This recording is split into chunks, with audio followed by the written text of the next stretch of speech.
At first, the British still called them disturbances.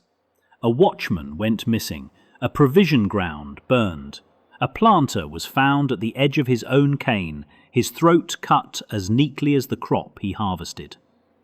Patrols rode out from the lowland estates and garrison towns, muskets bright, drums steady, confident that a few sweeps through the bush would restore order. They did not. The patrols came back changed. Coats were torn, faces were tight, nerves were frayed. Men spoke of whistles where no one stood, of smoke rising where no fire burned, of a rifle flash with no hands behind it. A captain trained on flat European fields tried to march his men uphill in clean lines. The ground gave way. Formations collapsed into mud and curses. Reports piled up on the governor's desk. People vanished inland. Small settlements appeared in ravines too steep for horses. Bands of free fighters moved faster than any column sent to follow them. The language began to harden. Policing disappeared. Rebellion took its place. Letters to London trembled with new words. Danger to the island, enemy entrenched in the interior. Maps were dragged out and pinned to tables. Clean white paper vanished under smudged fingers, sketching mountains no one in the room had ever climbed. As the 1720s lengthened, fear seeped into places that had once felt safe. In counting houses, men calculated the cost of more soldiers. In slave yards, whispers spread about people who had slipped into the hills and never returned. Somewhere beyond the last cane piece and the final cart track, war was already being prepared. The people preparing it did not call it war. They were making a home.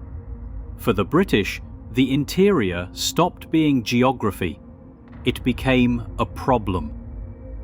On paper, the Blue Mountains were green swathes and contour lines. In reality, they were walls of heat, water, and living things. Columns marched out at dawn under banners and drums. By mid-morning, roads dissolved into roots and stone. The air thickened until it felt like cloth. Boots slid on mossed rock. Leather straps rotted faster than they could be replaced. Muskets, reliable on parade, swallowed damp air and answered with silence. Men promised a short campaign felt their strength drain away, one fever at a time. Vines were hacked back, only to seem thicker the next day. Every rustle became a threat, every ridge a blind corner, and always there were eyes on them. Shots cracked from places no one could see. A file of soldiers waded into a river, muskets held above their heads. A single shot dropped the man in the middle. The column wheeled and fired into leaves. The forest answered with nothing. By the time the body reached the bank, the shooter was gone. Insects resumed their chorus. The jungle closed again. Camps became experiments in misery. Men slept on damp ground, shivering and sweating at once. Fevers rolled through the ranks. Surgeons worked even when no shots were fired. More soldiers were lost to rot, bad water, and invisible bites than to visible enemies. When columns staggered back to garrison towns, thinner and quieter, planters watched from verandas and began to wonder aloud, would this war cost more than surrender? Up in the hills, surrender had no meaning. The people the British called Maroons no longer thought of themselves as fugitives. They were building a world. Villages sat tucked into clefts of stone, smoke rising in thin threads that vanished into mist. Fields climbed the slopes in careful rows of cassava, plantain, and yam. Children grew up without ever seeing a cane field. They knew the forest by touch, taste, and sound. In this world, authority did not need to shout. Nanny moved through the settlements quietly, and people straightened when they saw her. She knew which plants healed and which poisoned. She knew which paths carried many feet without leaving a trace. At night, she listened as scouts described British movements. Without a map, she saw the pattern beneath them. Where the soldiers were strong, where they were tired, where they were simply lost. Her authority did not come from rank or uniform. It came from survival. She had buried enough people to know how quickly a village could be emptied. So she chose her battles carefully. When fighters moved down slope, it was rarely to charge. It was to watch, to cut supplies, to pull a patrol just far enough off course that 2 days became 4. Before dawn, she passed her hands over the heads of those leaving. She promised nothing like invincibility. She reminded them of what waited behind them. Children, fields, elders, freedom too fragile to waste in one reckless fight. On paper, the British would later reduce her to a line. In the forest, she was the difference between hunger and harvest, between a war that burned out and one that endured. Across the island, Cudjoe pressed from another direction. Where Nanny guarded the highlands, Cudjoe watched the whole island as a moving board. He learned which roads carried the most carts, which estates stored powder carelessly, which overseers drank themselves into predictability. Messages moved along footpaths and riverbeds. News reached him almost as fast as it reached the governor. He knew when reinforcements landed. He knew when letters were sent begging London for men and money. His pressure came in small increments. A raid that forced an estate to buy food at ruinous prices. An ambush that left a garrison hungry.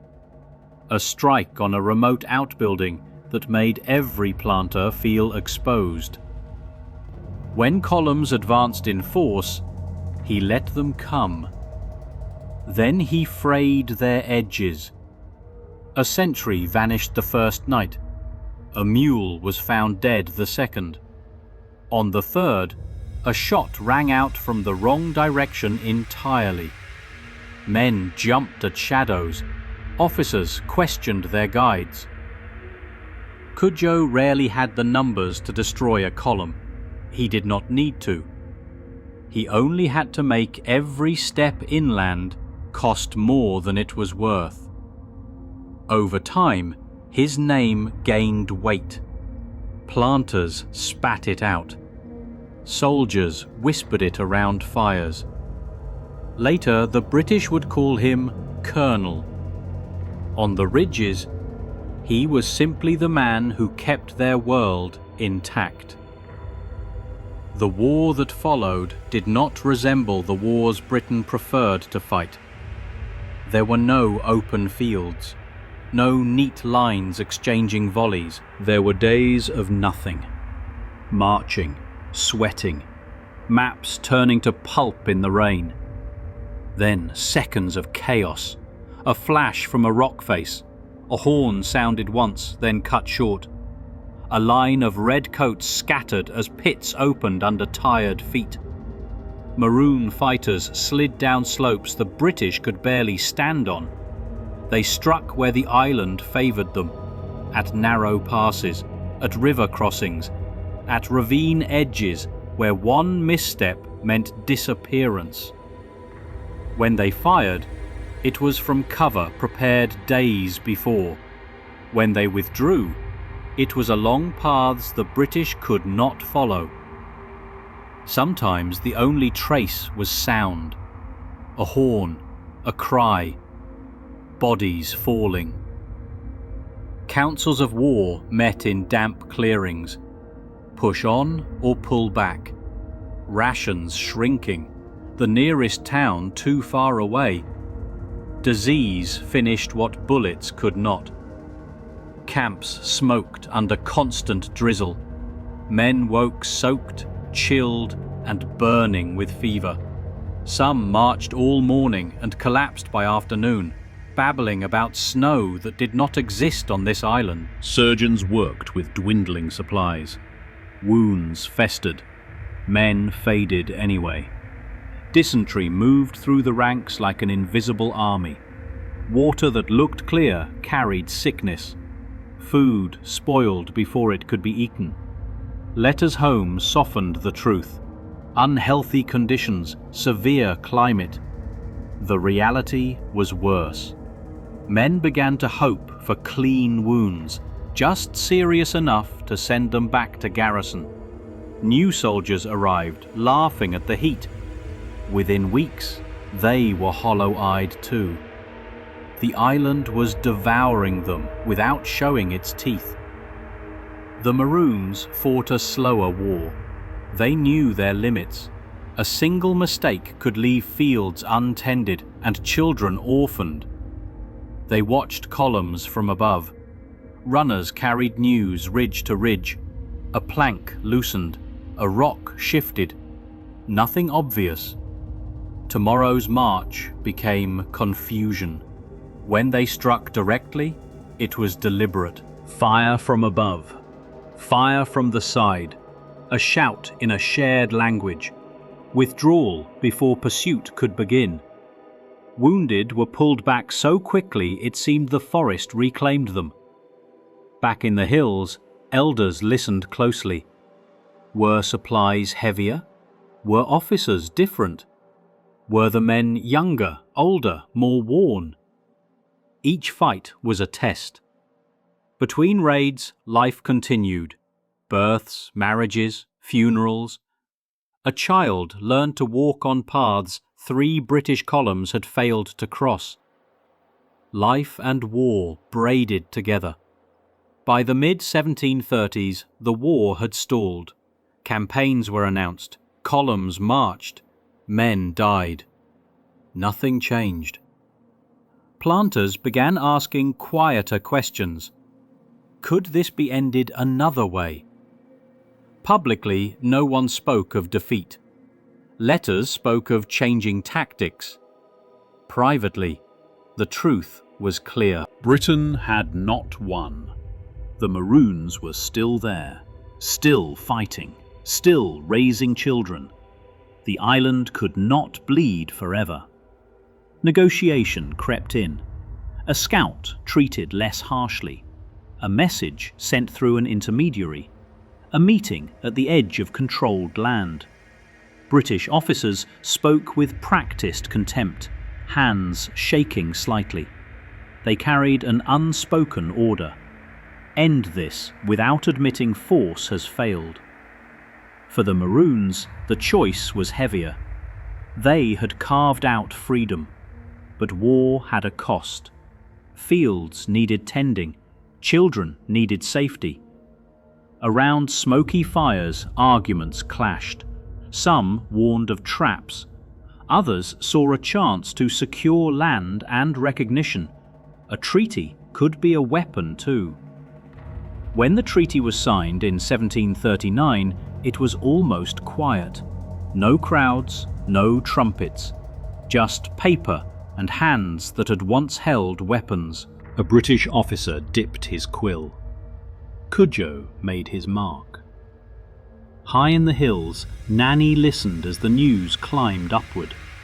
She heard the promises. She heard the boundaries. She heard the price. Relief came first. Planting without fear. Building without constant flight. Then the weight settled in. Runaways turned back. Freedom narrowed by ink.